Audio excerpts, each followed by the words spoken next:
Nesse vídeo eu vou te mostrar o que não pode faltar na comunicação de um político de primeiro mandato. Confia na tia da estratégia parlamentar. Seja bem-vindo ao canal Estratégia Parlamentar. Eu me chamo Gisele Metter e atuo com políticos e assessores há mais de 6 anos. E eu tô gravando esse vídeo porque nós estamos em um ano onde muitos políticos assumiram o primeiro mandato. E a equipe de comunicação vai ter que fazer todo o planejamento e toda a estrutura de assessoria de comunicação, toda a estrutura de marketing político. E algumas coisas não podem faltar. O ideal é que você pense sobre isso e já ajuste agora, no início de mandato, porque isso vai te facilitar muita coisa. E vamos começar falando sobre como o político fala. Então é importante que você defina o posicionamento dele. Qual é o posicionamento do político? Você vai saber conversando com o político, estruturando às vezes até um questionário sobre diversas perguntas que eu vou te trazer aqui daquilo que você precisa saber. Então o posicionamento é muito importante. O tom de voz também é importante. Qual é o tom de voz que o político vai assumir? E esse tom de voz ele tem que estar muito ligado com a imagem que ele quer passar. Ele quer passar a imagem de alguém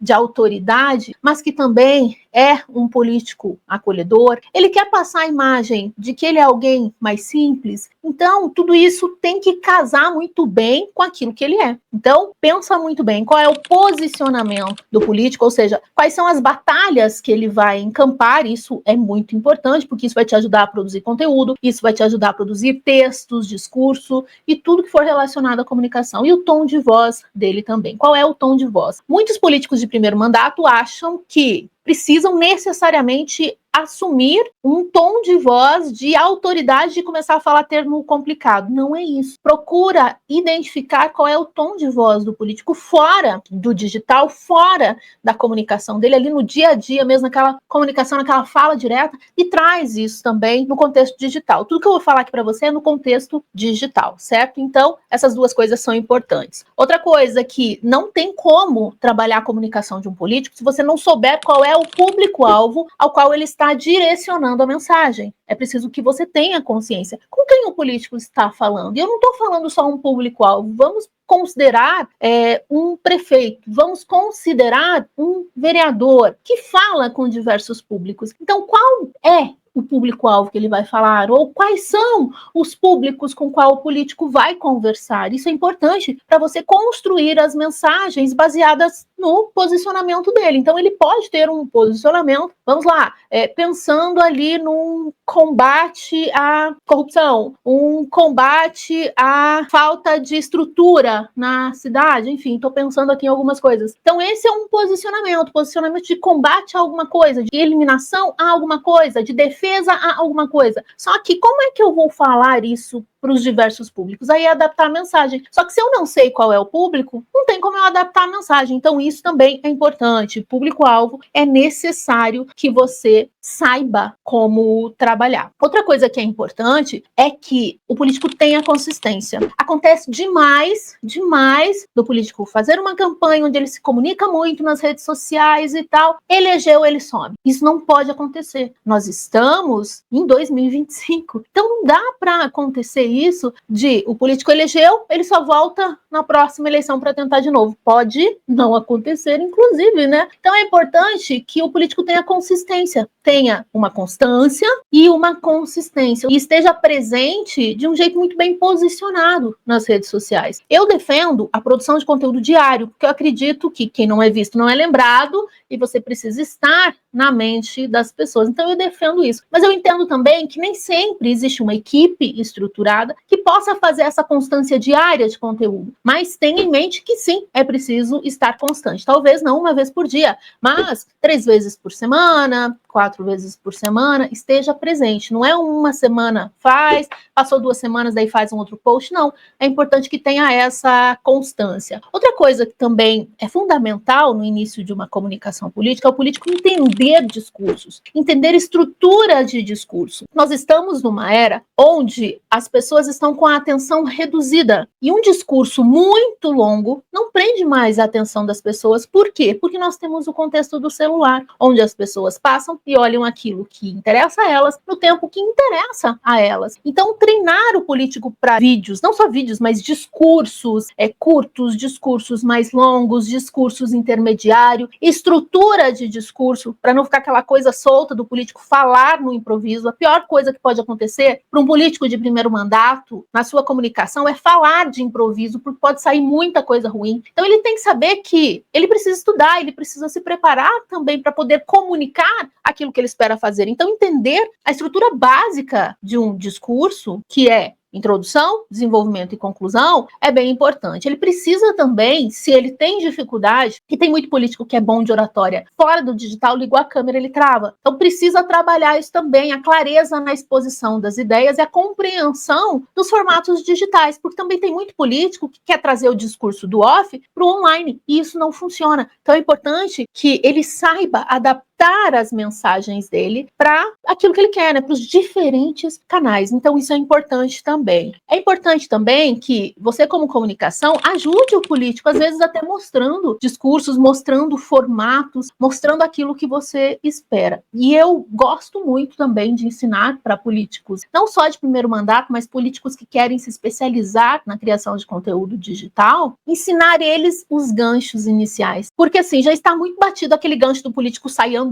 Esse já está muito clichê para político. Então, é pegar uma frase, é pegar um outro movimento, que ele não precisa começar o vídeo andando. Tudo isso ajuda bastante. Outra coisa, o que ele precisa entender é que as redes sociais hoje caminham com todo o chão que ele faz fora da internet. Ele precisa ter consciência de que isso é interligado. Eu não acredito que somente as redes sociais podem eleger um político. Acontece? Sim, acontece, mas é igual loteria, 1 em 1 milhão, e você precisa trabalhar muito para que a coisa aconteça e nem sempre você tem a certeza de que realmente vai virar. Então é importante que você trabalhe as duas frentes. É importante que você faça todo um trabalho de rede social, mas é importante que você faça toda uma articulação, todo um chão muito bem feito. Na questão de redes sociais, para um político de primeiro mandato, é importante que ele já comece entendendo que ele precisa produzir conteúdos que são relevantes para as pessoas. E o que é um conteúdo relevante para as pessoas? Aí você tem que entender o seu público-alvo, porque não adianta eu achar que eu estou levando um conteúdo relevante de visita de gabinete, por exemplo, mas é relevante para quem? É relevante para a Dona Maria, que está voltando lá de um dia de trabalho, está chacoalhando lá no ônibus, olhando aquilo? Talvez não. Então é importante que você entenda quem é o seu público-alvo para produzir conteúdos relevantes. Eu acho que esse é o grande segredo do digital, para atrair públicos, para engajar públicos, para se conectar e para ser lembrado. É produzir conteúdos que são relevantes para as pessoas. Mas às vezes o que é relevante para mim não é relevante para você. Então eu preciso conhecer você e você precisa me conhecer para saber o que é relevante para mim, para que eu possa e para que você possa produzir conteúdo. Entende? Então você precisa fazer esse estudo também de público. Você precisa fazer testes de formatos também para saber o que funciona e o que não funciona para o público. Outra coisa, é preciso saber que quando um político está iniciando, ele tem uma reservinha de reputação. E toda a construção da comunicação, eu falo que é a poupancinha da reputação. Eu vou colocando ali uma moedinha com criação de conteúdo, quando eu emplaco ele na mídia, quando ele grava um vídeo, quando ele responde às pessoas nas redes sociais, quando ele abre uma lista de transmissão para conversar com as pessoas, para enviar conteúdo para as pessoas. Tudo isso são moedinhas, todas essas ações são moedinhas que eu vou colocando na minha poupancinha da reputação. E pode ser que lá na frente eu precise usar essa poupancinha. Eu vou quebrar o porquinho, vou usar tudo aquilo, eu vou precisar reconstruir de novo. Então você também tem que ter essa consciência que no primeiro mandato, que está começando ali, ele vai construindo a reputação. E quais são as ações, as moedinhas, que você vai colocar ali para deixar o porquinho? Porque pode ser que no momento de crise eu precise usar todo esse lastro de reputação. E se eu não tenho essa poupança, ou se meu porquinho está muito magrinho,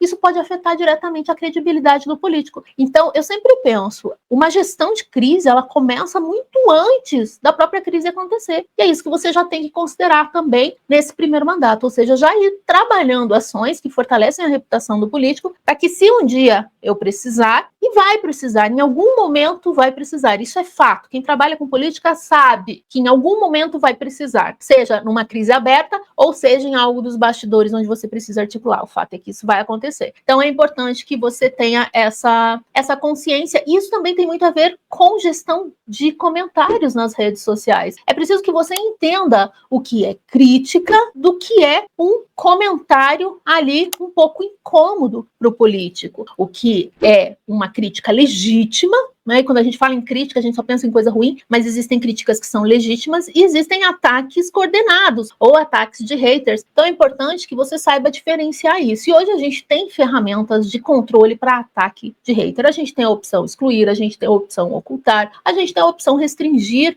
a pessoa, então não se incomode com isso. É chato fazer gestão de crítica quando é a crítica negativa ou quando é hater? Sim, é chato, mas é importante que você saiba diferenciar. E críticas legítimas devem ser respondidas, por mais incômodas que elas possam parecer. Então aprenda isso, fale abertamente com as pessoas, concorde quando for uma crítica legítima, mas fale o que está sendo feito. Então é importante que você tenha essa consciência e muito cuidado também com a equipe de assessores mais emocionados, que podem querer ir lá responder pelo político e acabar complicando a situação. Eu já vi casos acontecer de o assessor ir lá, um assessor que não era de comunicação, um assessor alheio, foi lá, respondeu, levantaram a vida do assessor e acabou complicando muito mais o político. Então é importante que você tenha consciência disso. Toma muito cuidado. E você, como assessor, toma cuidado também com a tua postura profissional, porque ela pode interferir em todo o projeto político. Outra coisa, é importante que quando o político falar, e quando eu falo isso, pode ser via comunicação, não o político diretamente, a gente sabe que boa parte da comunicação nas redes é feito pela assessoria do político, fale para as pessoas para que elas se sintam ouvidas, ou seja, de forma que elas se sintam acolhidas e se sintam ouvidas, mesmo quando o político não pode resolver a situação dela. A gente sabe que vem muito pedido assistencialista pelas redes sociais, pela lista de transmissão e tudo mais, mas assim, o acolhimento e a empatia fazem muita diferença, mesmo quando você precisa dizer um não para o político. Eu falo isso com experiência de causa. Primeiro acolha, e aos poucos você vai respondendo a pessoa. Se coloca no lugar dela, isso faz uma grande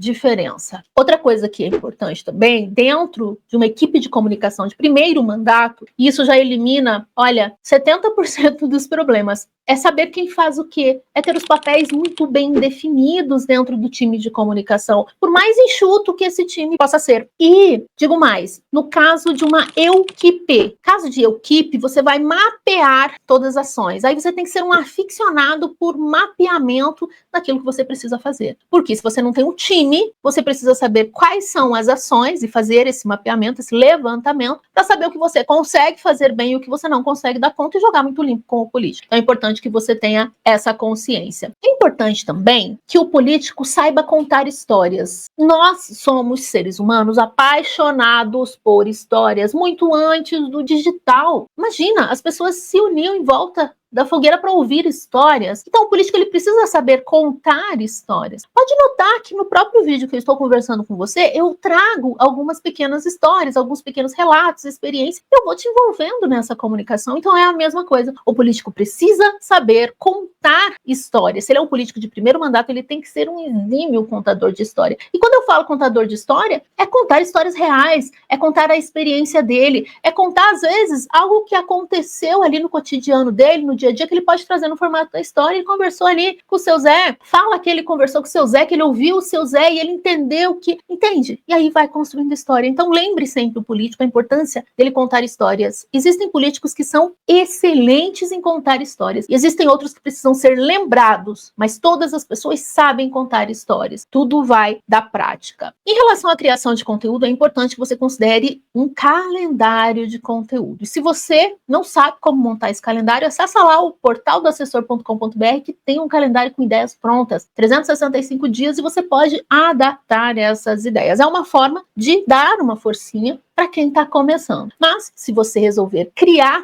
um calendário, é importante que você faça ele com antecedência, busque preencher o máximo de datas possíveis ali para a criação de conteúdo, sempre equilibrando os conteúdos, deixando conteúdos mais leves para o final de semana e outros conteúdos de trabalho, de atuação mais para o meio da semana, ou de acordo com o que você combinar com o político. Mas ter um calendário de criação de conteúdo vai te ajudar bastante. Então, ter uma linha editorial que é quais são os assuntos que a gente vai trazer nas redes sociais do político. E ter esse calendário, colocar esses assuntos no mês ali do político. Eu normalmente gosto muito de trabalhar com a equipe, revisão de calendário quinzenal. Então eu monto ali 15 dias de conteúdo baseado numa ação, né, ou adapto ali do próprio calendário que eu falei para você, adapto, trago os 15 dias, a gente faz o teste e aí a gente vai trabalhando. Então isso ajuda bastante a ter, né, uma comunicação mais consistente, tá certo? Viu só o tanto de coisa que você precisa pensar na comunicação de um político de primeiro mandato? Eu sei que é muita coisa. Se você esqueceu de alguma coisa, volta, assiste esse vídeo de novo, que ele pode te ajudar bastante. E se você iniciar já fazendo tudo isso que eu te falei, eu garanto para você que você vai ter mais resultados. Eu não vou dizer que você não vai ter problema, porque problema na comunicação todo mundo tem, mas eles serão minimizados, eles serão reduzidos, porque você já vai ter tomado ações que vão te ajudar a fazer uma comunicação muito mais rápida e efetiva. E se você gostou desse vídeo, não esquece de deixar o seu like, se inscreve aqui também no canal para ter mais conteúdos como esse. Um abraço